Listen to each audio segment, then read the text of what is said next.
awal beli insurans akan tak berbaloi ke? Ada customer kan, dia tanya awang macam ni. Sebab dia punya insurans expired date dah bulan 10.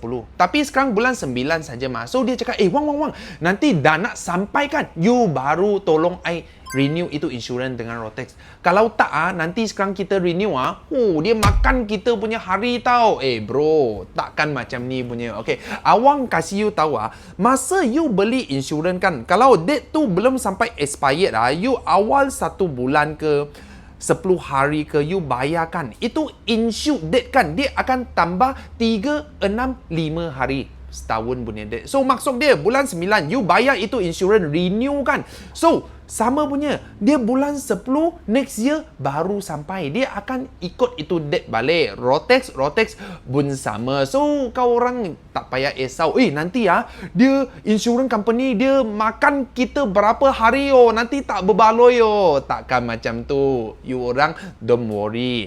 Tetapi awang kat sini kasih you satu tips. Kalau kau orang pakai yang kereta-kereta lama kan, selalu ada rosak kan. Mungkin kau orang boleh tanya pasal you punya agent free towing. Okay, sebab apa? Sebab kereta lama selalu ada kong dekat tepi-tepi jalan. You kena pakai towing sekali berapa ratus tau, 300-500. Tapi kalau you beli ini insure free towing kan, kereta-kereta lama dia orang towing semua free punya. Tapi you beli itu insurans puluh-puluh ringgit saja. Ada yang company dia including dengan dalam PA insurance. Okay, macam passenger kalau ada accident apa-apa, itu orang ada sakit boleh claim juga tau. Kadang-kadang ada yang company dia sudah dalam including. You beli ini PA insurance, dia ada juga dengan free towing sekali. Itu you boleh tanya you punya agent Kalau you nak tanya awang pun boleh juga. Awang boleh tolong you renew, tidak ada masalah. One Malaysia kita okay saja.